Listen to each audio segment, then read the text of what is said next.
Eh, Kenapa seminar hari ini menjadi strategis? Kita bisa melihat pertama data. Populasi umur 65 tahun ke atas di seluruh dunia adalah 9,099%. Data di tahun 2019. Sehingga cukup banyak. Kemudian dari masa ke masa, di seluruh dunia terjadi pergeseran distribusi populasi suatu negara ke usia yang lebih tua, dimulai dari negara berpenghasilan tinggi. Artinya makin lama usia manusia bisa hidup lebih lama, khususnya pada negara berpenghasilan tinggi. Kita lihat Jepang saat ini 30% populasi mereka berumur di atas 35 tahun. China, Rusia, Uni Eropa, USA diperkirakan menyusul Jepang di tahun 2050-an. Saat ini di Amerika telah terjadi pergeseran dari tahun 2015 yang hanya 15% populasi saat ini telah mencapai 20-an dan diperkirakan di tahun 2060-an akan mencapai 23,4%. Jadi ini peningkatan yang drastis dari populasi lansia sehingga seminar kita menjadi sangat strategis. Nah, kalau kita melihat bagaimana di Indonesia sebagaimana di WHO, negara-negara dunia 9,099%, maka di Indonesia terdapat 9,6% lansia di Indonesia, yaitu 25,66 juta saat ini.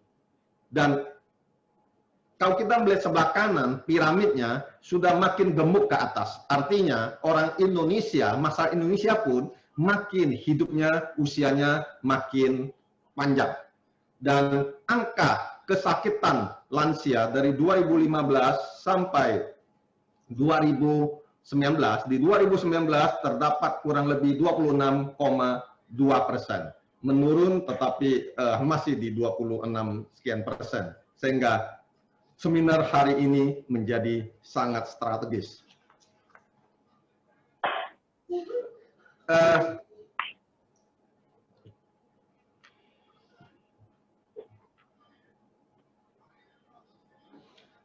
Kita masuk kepada old age dan changing process study. Bagaimana studi tentang perubahan proses lansia. Di sini ada ilmu yang disebut gerontologi. Gerontologi merupakan studi tentang proses penuaan, meliputi perubahan fisik, mental, dan sosial. Kemudian ada geriatrics, merupakan suatu cabang kedokteran dengan spesialisasi dalam perawatan orang tua yang seringkali melibatkan penanganan banyak gangguan dan masalah pada saat yang bersamaan.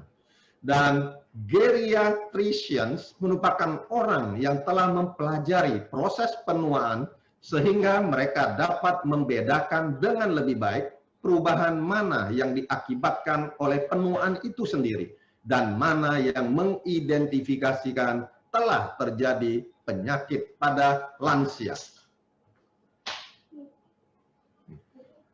WHO mendefinisikan usia tua sebagai kelompok usia 60 tahun ke atas. Jadi 60 tahun ke atas oleh WHO dikatakan sudah usia tua atau lanjut usia.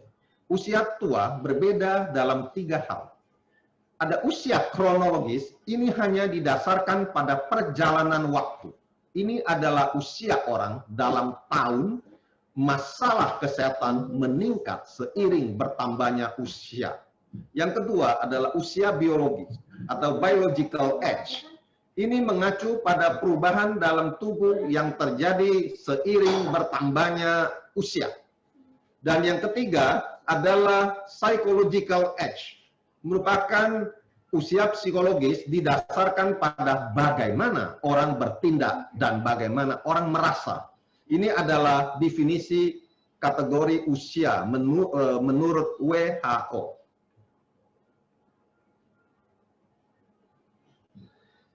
Setiap orang pasti mengalami perubahan fisik terkait usia berdasarkan banyak faktor.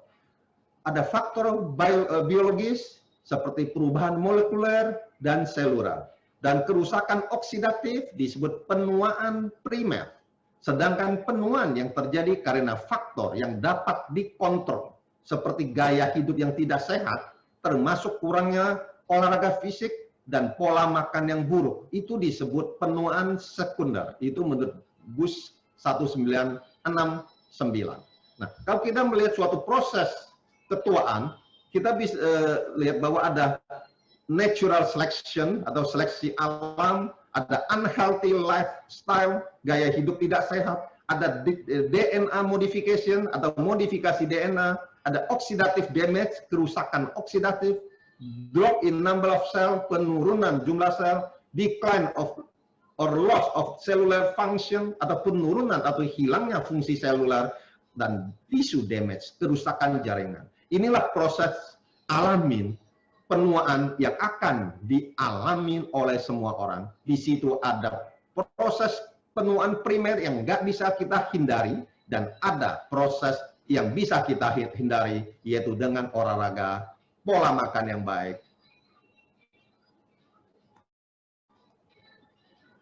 Dalam proses penuaan itu, terjadilah perubahan yang disebut physical change of aging.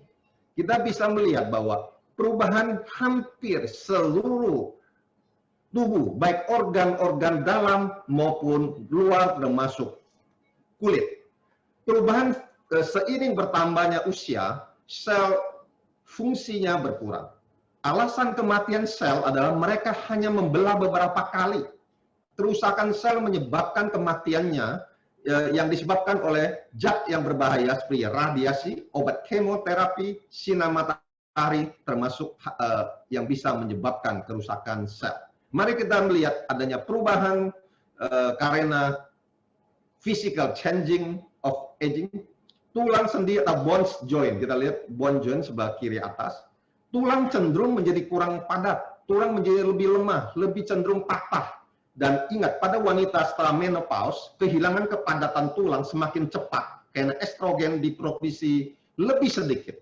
Jumlah kalsium tubuh berkurang, penyerapan darah kanan berkurang, dan juga jumlah vitamin D juga sedikit menurun. Kita melihat orang tua, makin tua, kok menjadi lebih pendek. Orangnya kelihatan makin pendek. Kenapa? Karena tulang belakang menjadi kurang padat. Karena hilangnya cairan di bantalan jaringan dan menjadi lebih tipis.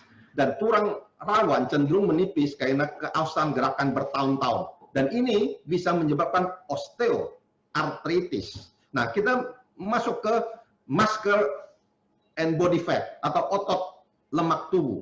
Otot tidak bisa berkonstruksi dengan cepat karena proses efek penuaan. Mengurangi massa sekitar 10-15% dibandingkan orang dewasa. Nah, pola makan yang sehat dan olahraga bisa membantu lansia meminimalkan peningkatan lemak tubuh.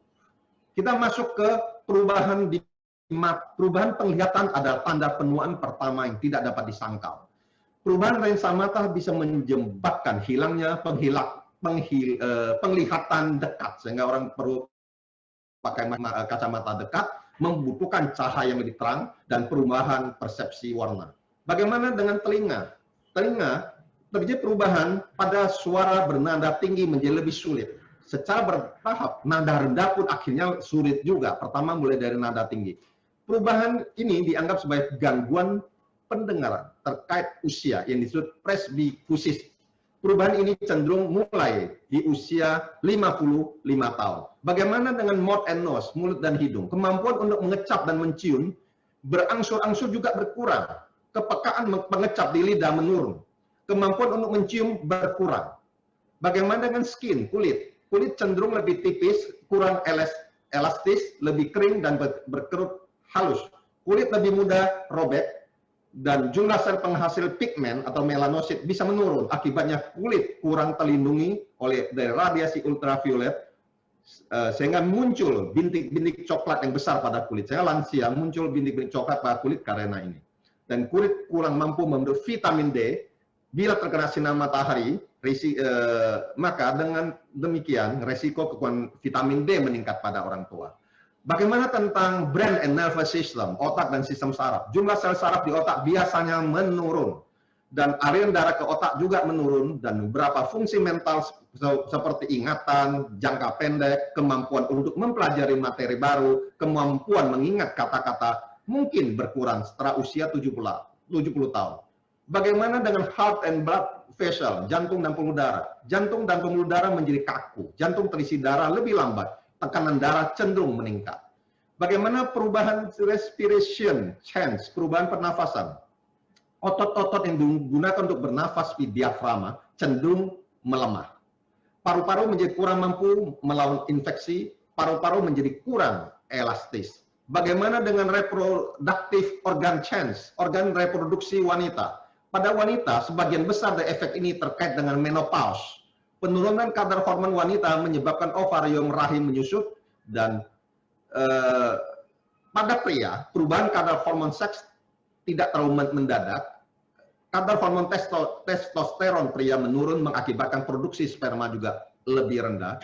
Produksi darah, jumlah sumsum tulang yang aktif, tempat sel produksi juga menurun. Bagaimana dengan sistem kekebalan tubuh, imun sistem? Terjadi pelambatan sistem kekebalan menyebabkan kanker lebih sering terjadi pada orang tua. Vaksin cenderung kurang protektif pada orang tua. Infeksi pada pneumonia dan influenza lebih sering mengakibatkan kematian. Gejala alergi bisa menjadi tidak terlalu parah. Sekarang kita masuk kepada psychological change of aging. Perubahan besar bisa menakutkan dan dapat menyebabkan perasaan tidak aman dan atau kehilangan harga diri bagi lansia. Perubahan terkait usia, penyakit kronis, peningkatan ketergantungan, independensi, gangguan fungsi, kurangnya kendali atas orang tersebut, hilangnya memori, ketidakpedulian, terjadinya depresi. Perubahan psikologis ini juga rentan terhadap disfungsi psikologis ketika mereka mengalami perubahan. Kematian yang tak terhindarkan dapat menjadi sumber ketidakpastian dan ketakutan bagi para lansia yang tidak siap. Seringkali perubahan besar bisa menakutkan, menyebabkan perasaan tidak aman atau kehilangan harga diri, dan juga sering terjadi penyakit kronis, dan pada lansia terjadi peningkatan ketergantungan, kurang kendali atas lingkungan, hilangnya ingatan atau demensia, ketidakpedulian, pikiran yang jernih semakin sulit, mengulang-ulang percakapan. Depresi terjadi pada 16-65% lansia yang tinggal di komunitas. Depresi bisa meliputi gangguan tidur, perasaan bersalah, kekurangan energi, penurunan konsentrasi, dan kehilangan nafsu makan. Kehilangan dapat menyebabkan depresi. Ini adalah perubahan-perubahan yang terjadi baik secara fisikal maupun psychological. Nah, muncul juga masalah sosial utama yang dihadapi lansia, adanya isolasi sosial, masalah keuangan, kesepian, penolakan dan hilangnya tujuan hidup, penurunan standar perumahan dan tingkat gizi yang buruk, terjadi penurunan yang buruk terhadap perubahan peran, dan masalah hubungan keluarga. Ini adalah masalah sosial. Dan bagaimana penyesuaian terhadap perubahan penuaan. Istirahat yang cukup. Jangan lagi mengemudi atau mengurangi. Memakai tongkat atau alat bantu jalan untuk mobilitas. Perubahan pola makan, nutrisi yang baik. Jangan merokok. Dan gerak badan ringan atau aktivitas. Itu yang harus dilakukan bagi lansia untuk sebagai penyesuaian terhadap perubahan-perubahan penuaan. Nah, bagaimana masalah kesehatan lansia? Karena lansia memang semua terjadi penurunan fungsi sel dan lain-lain seperti tadi sudah disebutkan, maka hampir seluruh organ tubuh akan mengalami penurunan fungsi, mulai dari gastrointestinal disease, obesity, diabetes, high blood pressure, eyes disease, osteoarthritis, osteoporosis, genitourinary disease, emphysema di paru, heart disease, jantung, anemia, gallstone, mental change, emotional disorder, dan cancer. Ini adalah masalah-masalah kesehatan yang memerlukan perawatan geriatriks. Kemudian mungkin juga bisa TCM. Dan penyakit-penyakit yang menyebabkan kematian lansia, di sini ada 7 penyakit yang paling banyak di antara semuanya. Yang pertama, pendukin pertama adalah coronary artery disease, yang kedua cancer, yang ketiga chronic obstructive pulmonary disease, yang keempat stroke, yang kelima diabetes, yang keenam pneumonia, dan yang ketujuh trauma. Nah, penanganan gangguan kesehatan lansia oleh geriatriks itu adalah untuk promotif, preventif, kuratif, dan rehabilitatif. Geriatricians, karena ini menyangkut semua organ, semua bagian tubuh terjadi penurunan fungsi, maka geriatricians itu terdiri dari nutrisionis, ahli gizi, physical therapist, terapi fisik, occupational therapist, speech and hearing specialist, geriatrics, psychiatrist. Di sini hari ini kita ada Dr. Tony, ada geriatrics, psychiatrist. Kemudian perlu medication. Geriatrics memerlukan standar obat yang berbeda dari orang dewasa biasa karena memiliki kebutuhan yang berbeda. Orang tua memiliki kebutuhan yang berbeda. Baik, sekarang mari kita masuk dengan TCM, Traditional Chinese Medicine dan penanganan lansia. Di sini saya ingin memberikan ada 4 jurnal internasional dari 2015 sampai 2019 yang terbaru bagaimana efektivitas TCM dalam penanganan lansia. Kita mulai dengan Aging Medicine pada jurnal September 2019. Ada Traditional Chinese Medicine. Di sini herbal TCM telah menunjukkan efek mempromosikan antiinflamasi, antioksidasi, dan anti-apoptosis. Dan kemudian jurnal kedua pada Januari 2019 itu Tai Chi, sukses meningkatkan balance daripada physical. Kemudian herbal juga Guilu Xian Jiao juga bermanfaat untuk osteoartritis, akupunktur juga bermanfaat untuk kesakitan dan juga untuk terapi kardiak autonomik. Kemudian ini adalah Tuina pada September 2015 Tuina terapi juga valid untuk depresi. Tuina terapi dilaporkan lebih baik untuk depresi, mengurangi depresi dibandingkan konvensional treatment. Dan akhirnya saya ingin membawa Bapak Ibu sekalian bahwa Muhammad Ali almarhum, seorang petinju legendaris, mengatakan usia adalah apa yang Anda pikirkan, apapun yang Anda setua yang Anda pikirkan. Jadi apa yang Anda pikirkan itulah yang terjadi. Itu almarhum Muhammad Ali.